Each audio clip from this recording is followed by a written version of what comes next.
My name is Whitney B., also known as America's New Age Educator and proud owner of Whitney B. Early Learning Center. I started my business back in 2014 when I decided to quit my job as a teacher assistant. And for me, family is very important. I have a loving husband named Tony. I have a 7-year-old son named Aiden that I also homeschool, and I have a 1-year-old daughter named Aspen. And being a stay-at-home mom and a child care business owner at the same time is tough. But I'm dedicated to finding ways to make it easy. So follow me on Facebook, Instagram, and Twitter at Whitney B for tips, tricks, and learning hacks to help you on your child's learning journey. All right, let's get started.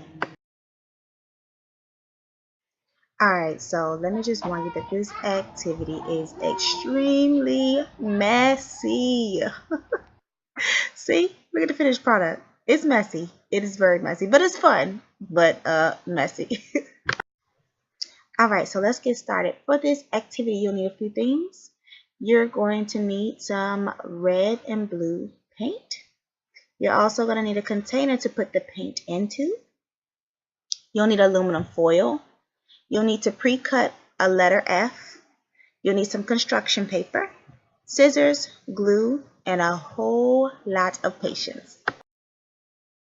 Yes, I'm going to quickly go over some of the objectives of this activity. Number one, the objective was for them to learn to grasp, grip, and hold on to an object. For younger children, and I'm not sure if I said this already, but this is an infant and toddler activity.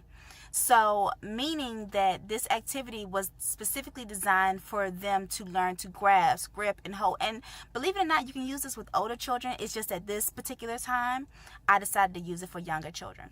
So, what they're learning to do is grasp, grip, and hold on to an object. And these are skills that children actually need to learn how to write. They have to learn how to grasp, grip, and hold on to a pencil when they learn to write. So these are skills that you build on at an early age so that when they become older, it's a lot easier for them. Another objective is for them to be creative. You want them to be able to think abstractly. You want them to be able to think outside the box and to come up with their own original ideas. Textures. We're using aluminum foil in this activity. We're using paint in this activity.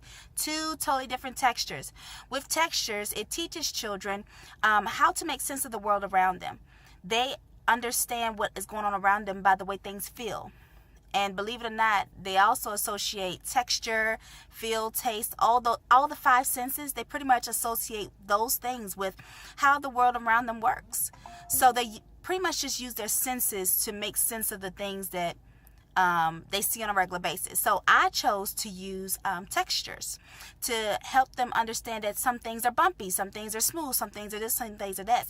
And it also opens up a window for new vocabulary words that they may not have heard, like bumpy and rough and tough and smooth and silky. It also helps to expand their vocabulary. It also helps them to learn the colors.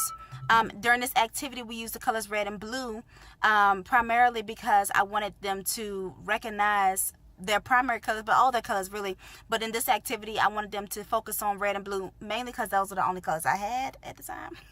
And also because I wanted them to understand how 2 colors that are primary colors can mix together to form a secondary color, which is a science activity, which is what I love to do. I love to mix activities together. So just because it's focused on letters and letter recognition doesn't mean we can't touch bases on different areas such as science. All right, another objective of this activity was for them to follow directions.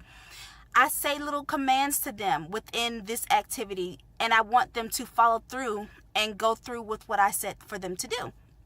And teaching them to follow directions helps them to understand rules, helps them to understand structure, and the importance of doing things in order. You know what I'm saying?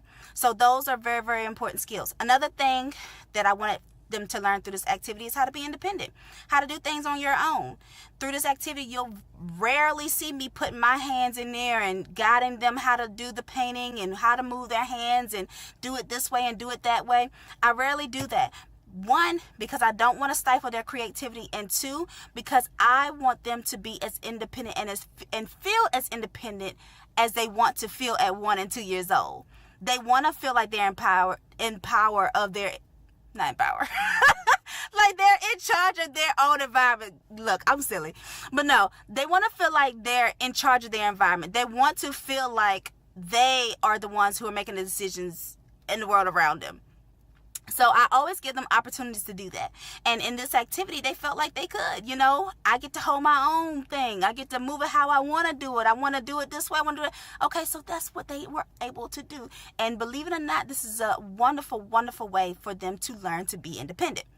All right. And another thing that I wanted them to learn through this activity is their letters. Even if the children can or cannot talk, it's never too early to introduce them to letters.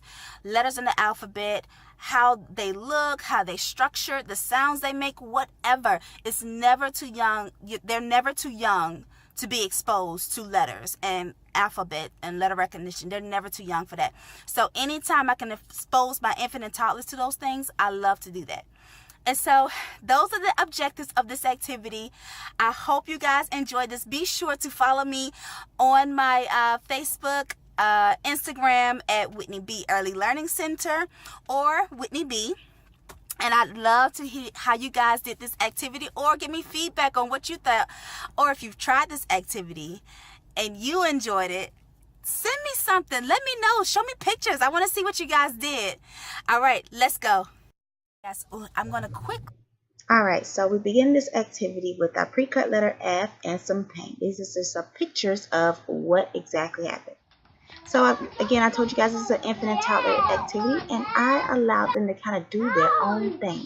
They stamped it, they smeared it, they pressed down, but they got a chance to use this aluminum foil as a way for them to express themselves through the painting. The whole idea was for them to use the red paint as well as the blue paint to mix the colors together to form a secondary color. Red and blue are the primary colors.